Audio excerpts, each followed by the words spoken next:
So, liebe Leute von heute, herzlichst willkommen zurück hier bei Genshin Impact für die PlayStation 4, wo wir heute einem Tag vor dem Release von Version 5.1 stehen. Und daher wollen wir dann sowieso in diesem Part dann noch den letzten Teil der Stammeschronik, ja, der Kinder der Bäume, oder besser gesagt, der Stammeschronik der Bäume, dann erstmal abschließen. Dann holen wir uns jetzt erstmal... Was ist das jetzt eigentlich? Können wir das irgendwie uns ansehen? Was ist das? Hilfsmittel, die Bum-Bum-Box. Ein Mechanismus, der fortlaufend die Kraft absorbiert, die auf ihn einwirkt. Angeblich soll die Kraft im Inneren dieser Box, sobald sie einen gewissen Grenzwert erreicht hat, hervorbrechen und sich in einem prächtigen Feuerwerk entladen. Ja, meinetwegen. Meinetwegen, habt da jetzt so nichts dagegen. So oder so ist es ja klar. Version 5.1 steht kurz vor dem Start. Das Wendefeuer ist jetzt auch bloß noch für 3 Stunden aktiv, ein bisschen wenig. Aber wie dem auch sei, wir werden das hier sowieso jetzt noch abschließen können. Das hier ist allerdings immer noch ein bisschen eigenartig. Mit dem neuen Gebiet verfügbar. Das kann eigentlich bloß etwas gewesen sein für die Version 5.1. Naja, wie dem auch sei.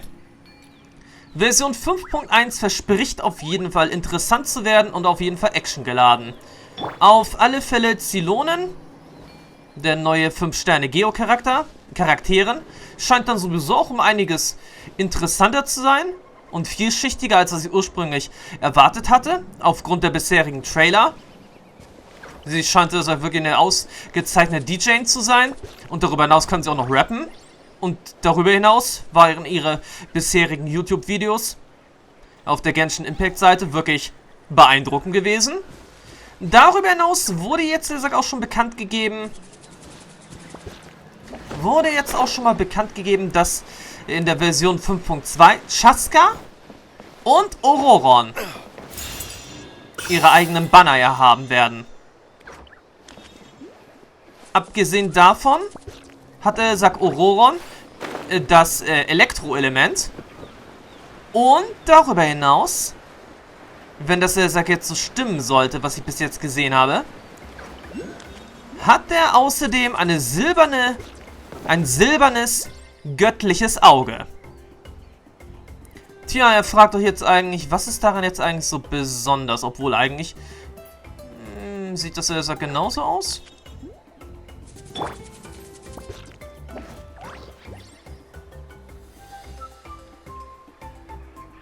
Nein, wenn man es eigentlich so genau betrachtet. Ein silbernes göttliches Auge. Man fragt sich da an der Stelle wirklich, was soll daran jetzt so besonders sein? Ein silbernes göttliches Auge.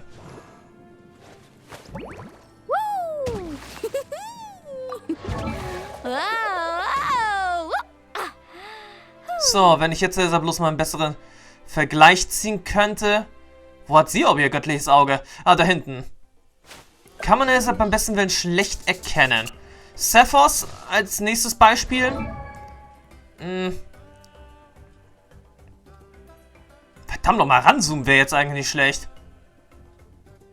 Aber worauf ich jetzt eigentlich hinaus will, silbernes göttliches Auge. Das ist dahingehend besonders, denn silberne göttlichen Augen hatten bis jetzt eigentlich ja wirklich ja nur... Oder ist es überhaupt die Farbe Silber?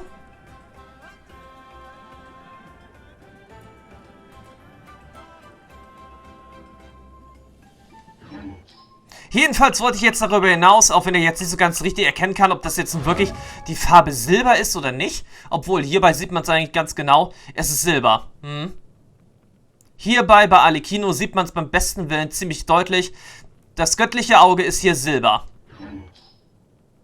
Die normalen göttlichen Augen allerdings, wenn ich das jetzt erstmal hier wieder finden würde, hier, sind nicht Silber. Nur bis jetzt die göttlichen Augen der Mitglieder der Fatui sind Silber. Eine Besonderheit, die vielleicht er sagt wirklich darauf schließen könnte, dass Ororon Teil der Fatui sei. Und dass meine Theorie, dass er und Capitano vielleicht ein und dieselbe Person sind, nicht so unabwegig sein könnte. Darüber hinaus hat er sagt auch zwei verschiedenfarbige Augen, aber das muss er sagt nun wirklich nichts darüber zu bedeuten haben, ob er nun sagt ein und dieselbe Person mit Capitano ist oder ob zwei Seelen in einem Körper wohnen. Das hat eigentlich mit der Augenfarbe nichts zu bedeuten. Nicht zu bedeuten. Jeder Mensch kann eigentlich theoretisch zwei verschiedene Augenfarben haben. Wenn man sagt, eine besondere Mutation dazu hat. Aber ansonsten, ja. Würde ich dann sagt meinen, es wäre ja eigentlich ja nicht so unwahrscheinlich, dass dann vielleicht nicht doch Capitano und Ororons ein und dieselbe Person sind. Man denke ja bloß darüber nach, dass man ja am Ende des Akontenauftrags nicht die Person sehen konnte, mit der Capitano sprach. Abgesehen davon, ja, ich weiß, es gab, glaube ich, ja im Trailer ja auch eine kurze Sequenz, wo Capitano vielleicht Ororon ansah, oder vielleicht war das auch irgendwas anderes, was ich mal gesehen habe. Aber das muss nichts bedeuten. Das muss nichts bedeuten. Wenn zum Beispiel Capitano und Ororon sich einen und denselben Körper teilen, können die sich sowieso auch gegenseitig ja Seelen. Ja, die Seelen. Die können die gegenseitig sich spüren, sehen. Was dann er sagt, vielleicht andere Leute nicht sehen können. Dass er sagt, vielleicht mit einem anderen spricht. Die denken vielleicht, hä, ist er jetzt bescheuert? Er redet mit sich selbst. Aber in Wirklichkeit sieht er dann, er sagt zum Beispiel Ororon. Naja, ein bisschen schlecht erklärt, aber wie schon gesagt, ich gehe mal wirklich davon aus, dass Ororon und Capitano rein theoretisch doch dieselben Personen sein müssen. So, und ich habe jetzt gesagt, die nächste Quest noch nicht angenommen gehabt. Halt! Das ist falsch. Warte mal, das zählte. Warte, das war, er sagt, die Beschreibung? Okay, das wusste ich jetzt, er sagt nicht mehr, dass das jetzt die Beschreibung war. Dass das jetzt wirklich die Beschreibung des Gebietes war, wusste ich jetzt nicht mehr.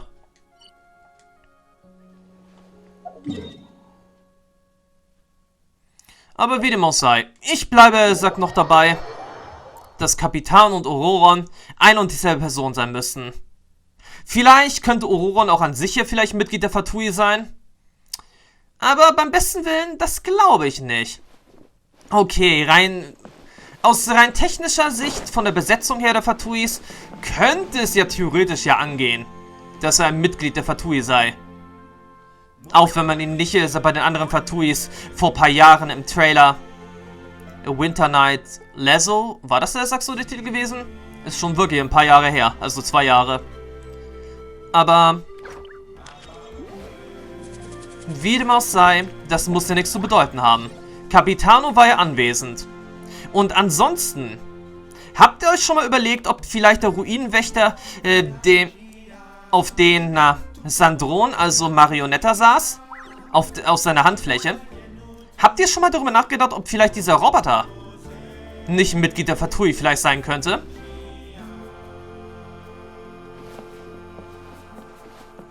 Ich habe eigentlich noch nie so recht darüber nachgedacht, ob er vielleicht nicht doch ein Mitglied sein könnte.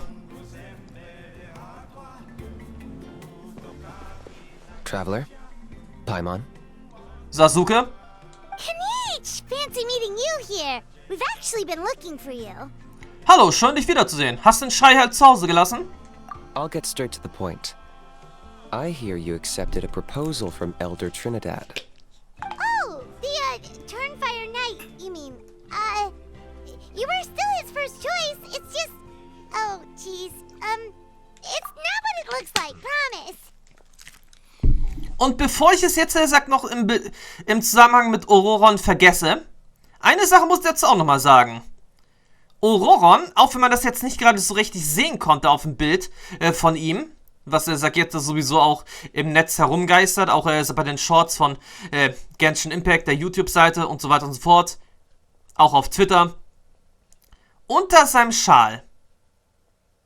Es verdeckt zwar ein bisschen das Symbol, aber das Symbol, was er sagt, da auf sein T-Shirt oder generell auf seiner Kleidung da hat, unter seinem Schal, das müsste ja eigentlich das Quantum-Symbol sein, also das Quantensymbol aus Honkai Star Rail. Wollte ich nur mal anmerken, dass das theoretisch das Symbol sein müsste. Oder vielleicht das Symbol des Abgrunds. Aus diesem Spiel hier, wer weiß. Chill, it's cool.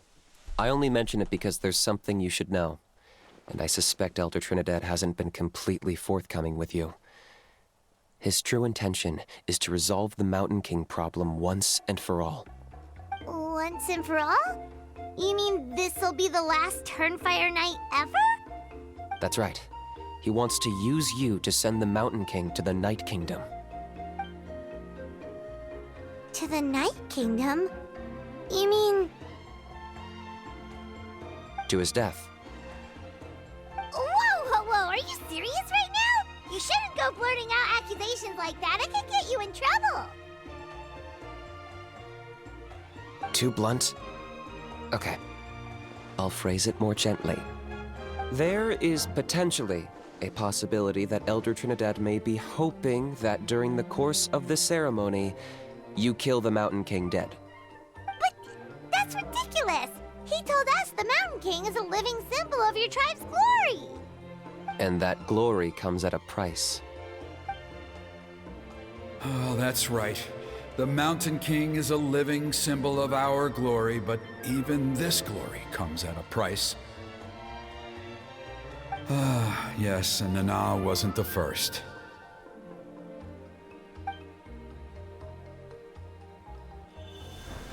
Geht es um seine Gefährtin Nana? She likely won't be the last to lose her life either. Still, is killing the Mountain King really the only way? It seems so extreme. Wie plant ihn umzubringen? The Mountain King is a unique case when it comes to abyssal contamination. It's eaten away at him for so long that it has consumed him entirely, and the damage is irreversible. That evil power has both driven him insane and kept him alive over the centuries. So, to look at it one way, once it's completely purged from his body, the Mountain King will finally be able to rest in peace. In past ceremonies, we've only purged around half of the abyssal power. This was to strike a balance, to keep him alive, but also keep him asleep. Trinidad didn't say anything about how much power he wanted us to purge, but he did say there were some more details to go over before the ceremony. Then it sounds like you'll know for sure soon enough. If he really asks us to kill the Mountain King, what should we do? Ich glaube, wir sind ihm nicht ganz gewachsen. I know this must come as quite a shock, so I suggest you act like you didn't hear anything for now. But would you have time to visit the chief after your meeting with Elder Trinidad? I'd like to make a deal with you. What kind of deal? One that comes at a very reasonable price. I'm sure you have plenty of other questions, but we can talk more later. Gut, wir werden da sein. Good. See you soon. Tja, Abmachung mit Kinich. Yupanchis Wendefeuer, 3. Akt. Ach ja, übrigens, eine Sache, die ich jetzt auch nochmal erwähnen muss. Etwas, was bis jetzt in den bisherigen 4 Jahren von Genshin Impact für die PlayStation 4 bei mir noch kein einziges Mal vorgekommen ist. Ein Vorab-Download der kommenden Version. Denn das ist aus irgendeinem Grund vor kurzem geschehen.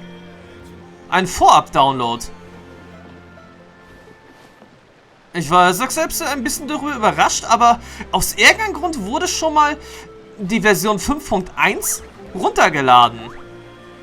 Und ja, installiert wird die natürlich dann erst am 9. Oktober um 0 Uhr. Deutscher Zeit. Aber trotzdem, Vorab-Installation bei einer PlayStation 4? Also davon habe ich bis jetzt wirklich noch nie was von gehört. Wenn man ja sagt, sowieso auch immer bloß da was liest im Internet. Oder besser auf Twitter, wenn da steht, ja, Vorab-Installation, PC und so weiter. Einen Tag zuvor oder so ähnlich. steht da allerdings wirklich überhaupt nichts davon. Vorabinstallation PlayStation 4. Sowas ist, glaube ich, wirklich noch kein einziges Mal vorgekommen. Da war ich jetzt wirklich ziemlich überrascht.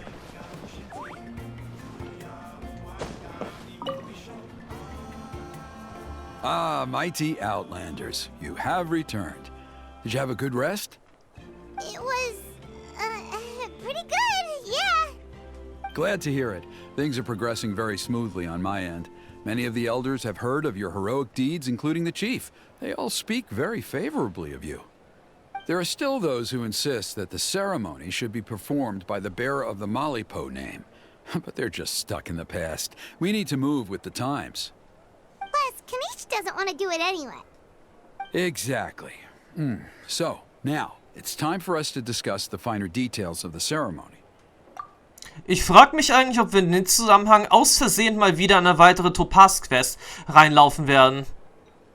Also bis jetzt haben wir es jedes Mal geschafft, irgendwie in eine weitere Topaz-Quest reinzulaufen. Ob es dieses Mal genauso sein wird? Gute Frage, nächste Frage. Wie lang wird eigentlich jetzt dieser dritte Akt eigentlich dauern?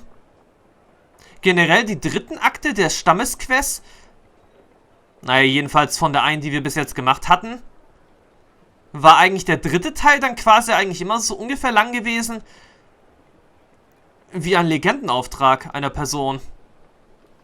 Also eines Charakters. Generell, der dritte Akt des Stammesauftrages der Kinder des Echos kommt, sagst du sowieso auch mit Version 5.1. Also können wir auch davon ausgehen, dass Zylonen in diesen Akt eine Hauptrolle spielen wird. We covered the firelighting part of the proceedings yesterday. The next part is the purification of the Mountain King. Wie funktioniert das? It's quite simple. You just need to use the sacred flame. We've done it plenty of times before, and it's always very routine. I'm sure you won't have any problems. One point I'd like to stress, though, is that you need to burn away as much of the abyssal energy as you possibly can. The more we dispel, the longer the Mountain King will remain asleep. Asleep, huh? Precisely. In previous years, the Flamebearer has often been unable to dispel a sufficient amount of abyssal energy. That's the only reason why we have to perform the ceremony on a regular basis. But I understand that you have a lot of experience fighting against the Abyss, and you seem to wield the sacred flame quite effortlessly yesterday. With your help, I'm optimistic this time we can dispel all the remaining abyssal energy from the Mountain King's body, freeing us from this ever-looming threat for many years to come. Traveler? Verstanden. Müssen wir noch was wissen? So this doesn't faze you at all, huh? You clearly have a lot of confidence in yourself. If that's all you really need to know, the ceremony's in 3 days. I'll come and fetch you when we're ready. In the meantime, feel free to take a look around our settlement. It would mean a lot to the elders if you got to know some of our people. And if you wouldn't mind helping them out with a few errands here and there, that would be even better. So now we have extra errands to run? Maybe we should add a little extra to the price. Just a humble suggestion, that's all. It will help you gain the respect of our people, and as a mighty hero, I truly believe that's what you deserve. I'll be sticking around for the next few days, so if you have any questions, you know where to find me. Seems like Kinich was right. We should go meet up with him right away. Tja, triff dich mit Kinich. Wo genau ist er jetzt? Ach, gleich hier drüben am Ältesten. Huh, you're here. Ich meine natürlich dem Häuptling. Kinich, Elder Trinidad said that.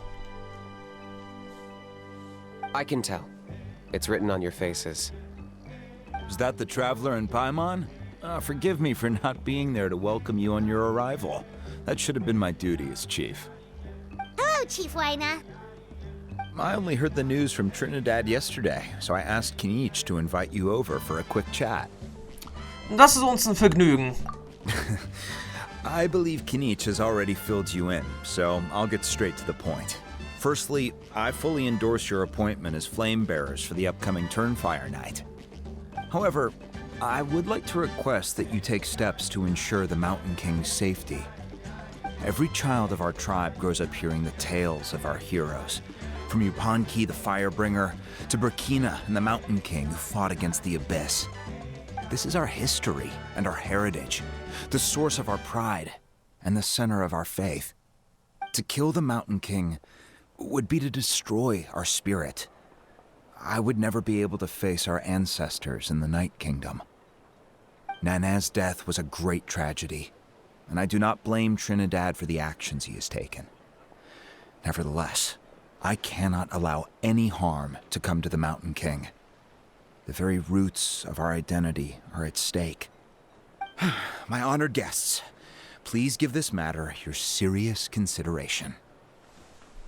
Gibt es keine Lösung, die beide Seiten zufriedenstellt? Perhaps there is. But despite all our attempts to contain the situation over the years, we've not found it. Right now, I should like to hear where you stand on this matter. Ich bin geneigt, deiner Bitte nachzukommen. Though I sense that your mind is not yet made up, I'm still comforted by your words. There are 3 days left before the ceremony. I hope they will bring you clarity. So, Kinich, earlier you were saying that... Let's walk and talk. I'll show you around the tribe. That works too. Paimon needs to get some air after this.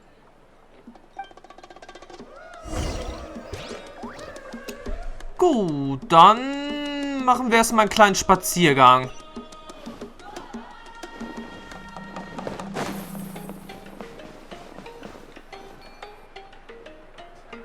Kinich, Paimon finally understands why you turned Trinidad down. You knew what he was planning, didn't you?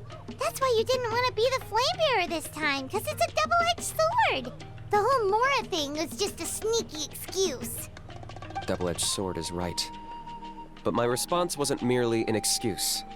To solve this exceptional problem, an exceptional price must be paid. Hast du etwa einen Plan? I'm working on it. Really? Well, come on then, let's hear it. In a moment. Didn't you have a question you were about to ask me? Oh, yeah.